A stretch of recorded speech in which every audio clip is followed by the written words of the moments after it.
What's up mga kwentuhan? Nandito na naman po tayo sa bagong episode ng mga kwentong safety. So, ngayon po nandito po tayo sa NAIA Terminal 3. Okay, ay hinahantay po natin yung flight natin kasi maswerte po na na-invite po tayo sa isang training, okay, sa COSH, Construction Occupational Safety and Health, okay, sa may Catanduanes, Bicol. So, ngayon po yung first day ko.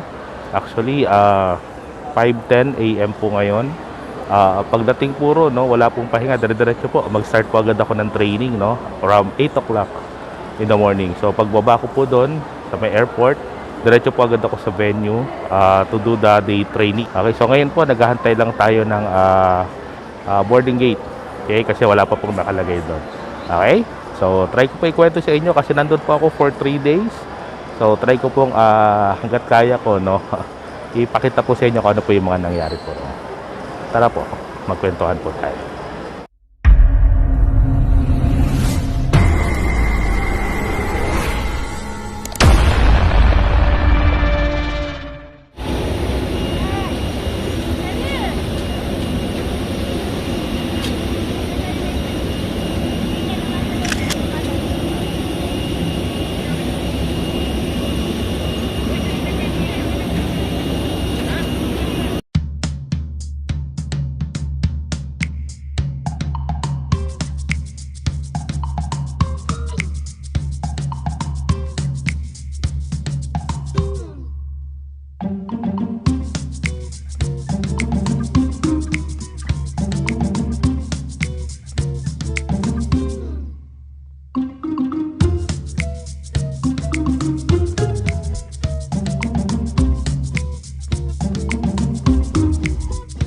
So yun po mga kwentuhan. So nandito na po tayo ngayon.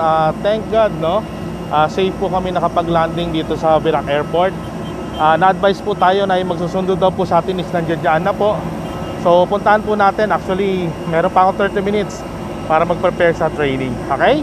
So punta po na muna ako doon sa venue ng pagte-training yan.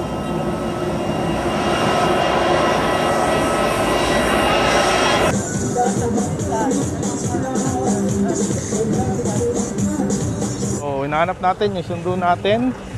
So nandyan lang daw po paglabas sa gate. Okay, sige. So meron pa tayo lang minuto para makapag-prepare. Sanay naman din po tayo ng ganyan.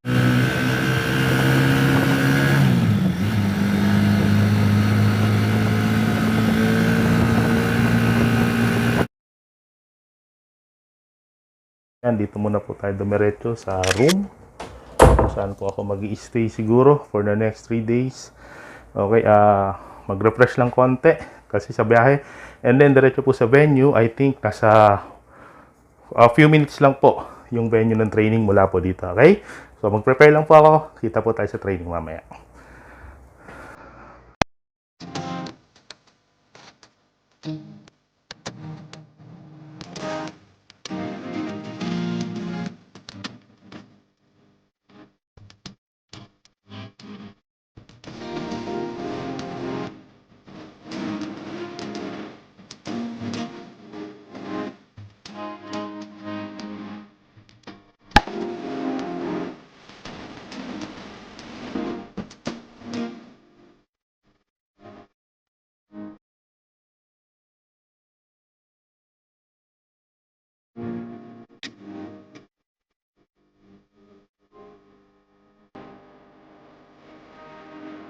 Kung sabi ko na training, kagandahan nito is yung akala ko, yung word talaga na akala ko safe na ako sa mga pinagagawa ko sa buhay, yung simpleng akala ko safe na yun. Nung mapasok ako dito sa training na to, malaking tulong kasi nakikita ko na yung mga akala ko tama, yung pala yung mali. Kaya kong gawing tama yung mga akala kong tama dati. At saka kapag umawak na ako ng mga tao, kaya ko nang ako na yung yung hahawak kumbaga sa safety nila. Aside po sa learnings na about safety and health, I think yung COSH po is maka-benefit siya for career growth, especially for both for those na undergrad and yung graduate. I think kapag nakapag-attend ka na ng coach training and you get safety officer 2 up to 4, you will be open to a lot more opportunities, especially in your job. Sir, please repeat your question. Ano kagandahan sir nung pag-attend natin ng training na to sir? Naging mas aware kami na there are always possibilities na may mga accident kahit saan. Parang kahit kala natin parang safe na meron pa ring peligro pwede mangyari. Anytime. Sige sir.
Kakatapos lang po ng aming graduation ng course training. Kaya po, nagpipicture-picture na lang po yung mga estudyante.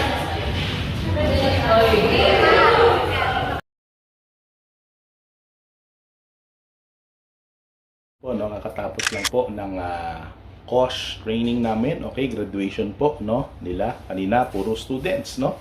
Okay, ng civil engineering. So, medyo enjoy naman po. Kaya lang medyo pagod kasi medyo wala pa tayong pahinga. Pero again, sulit naman yung mga gantong pagod. Okay, so pahinga lang ng konti, refresh ng konti. Mamaya po, tatry kong lumabas.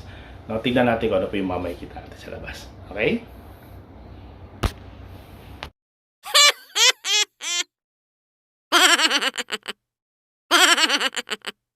So, ngayon po yung day 2, no? I think ang i-handle ko po ngayon is yung batch 2 ng mga estudyante. So 7 o'clock po. So preparing na kami to pumunta sa venue. Mas maganda para mas maiayos namin doon. Kakatapos lang namin mag-breakfast. Okay, tapos diretso na kami doon sa venue, no, para mas makapag-prepare ng mas maayos. Okay, so kita-kita po tayo mamaya doon sa training ulit. Coach day 1 for the second batch.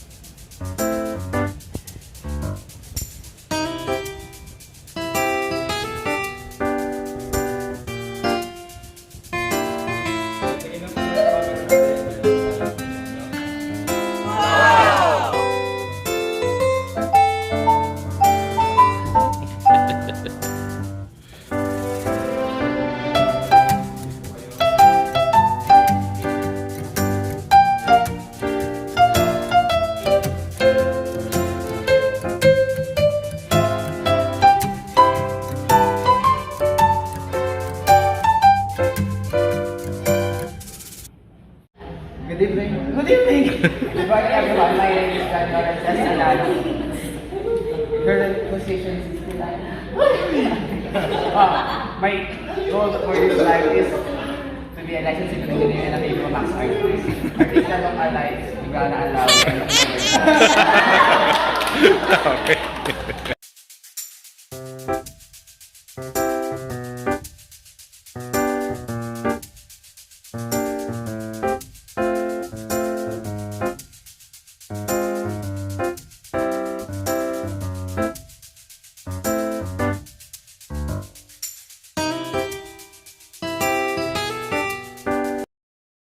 Okay, so nandito po tayo, kasama ko yung mga boss ko rito, no? Sir Enzo at Sir Marty. So relax lang. Matapos po ang napaka-busy araw ng batch 2 Yun. ng boss training. Okay? Ito, sali pa to sa contest mamaya, Sir Martin. Sa Mr. Pogi ng Catanduanes. Sige mo, dayo pa yan, yun ang mananalo. Sir Enzo, ano na yan eh. Tawag doon? Yung, ano yung tawag doon? Yung binawalan sumali? Prinotesta na po. Kasi sure win. Dapat daw yung match lang. Pero may Lakers din, sir. No. Lakers naman sir. Ha? Yung Lakers pa rin, no? Oo, Lakers pa rin. May pasok pa rin. Okay. Here are Okay, so nandito po kami sa loob ng Virac Town Center. Tingnan natin kung ano pong mga meron dito.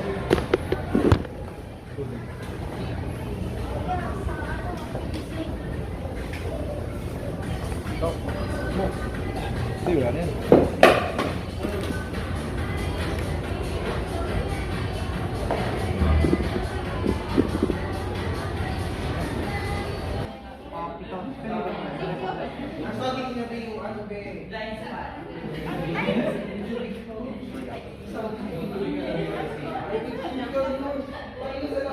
Upload ko to sa YouTube Hello, YouTube. Hello, ma.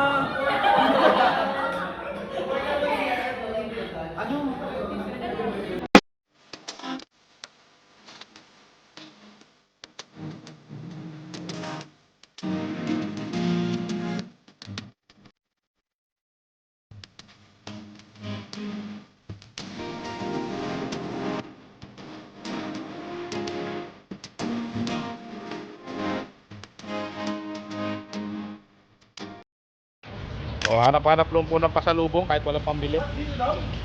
Diretso lang daw sir eh. Ito nga pala yung panlaban ng ano, Metro Lagi Manila. may naiiwan. Lagi may naiiwan pag may nakikitang chicks. Ay, sorry.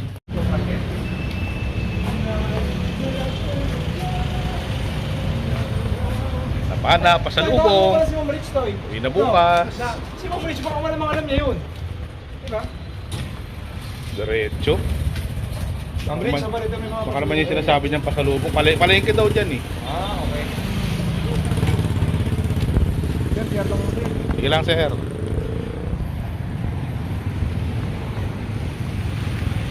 Layo pa ba Libertad?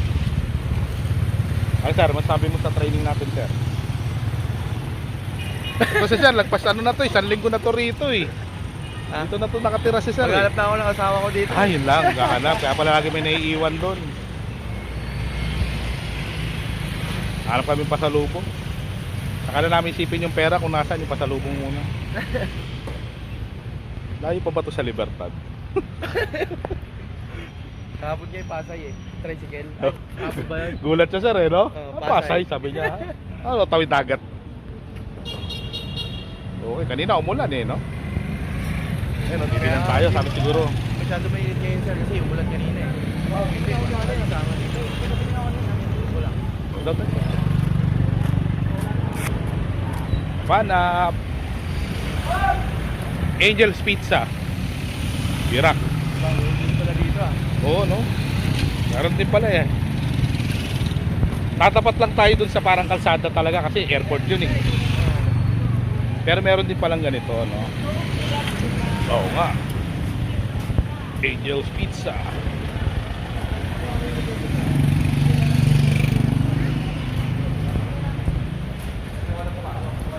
Tapos lang po nung 3 araw ng training para sa akin.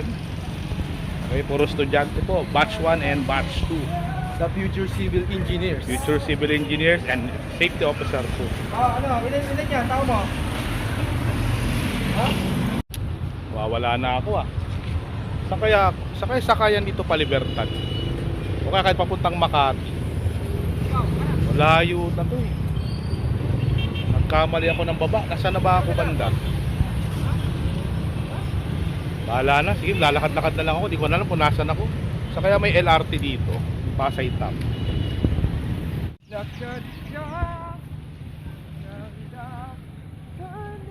Okay. Ito po yung mga matitinong lalaki, no? tingin-tingin lang sa dagat, no? Walang ibang gawain.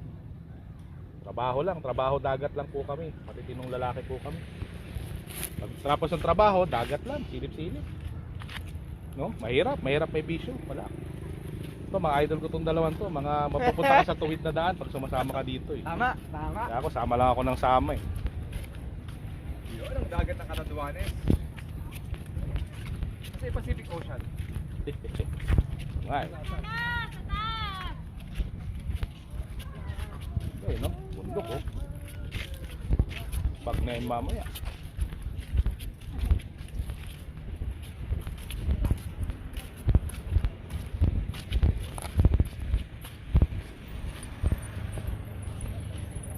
Ngayon po no, nagkatay na po tayo ng plane pabalik naman po ng Metro Manila galing po ng dito po sa Catanduanes sa Virac Airport. Nandito po tayo ngayon. Okay, so kahapon po natapos yung third day, okay, ng assignment ko ng training po for safety dito po sa lugar na ito. Okay, so sana po nag-enjoy kayo doon po sa mga in-upload natin ngayon kahit po hindi pa ako masyadong marunong talaga gumawa ng mga ganyan. Okay, okay, so ngayon nandito na po tayo sa NAIA Terminal 3. Kahit po na-delay tayo ng almost 3 hours, at least nakarating din po ng ligtas. Okay, so salamat po sa panonood ninyo no, ng video na to kahit gaano pa siya kasimple. Okay, and sana po marami pa akong maging opportunity para makapag-share po ng mga ganyan pong travels din po with trainings. Okay, so hanggang sa muli po, salamat po ulit, ingat po kayo.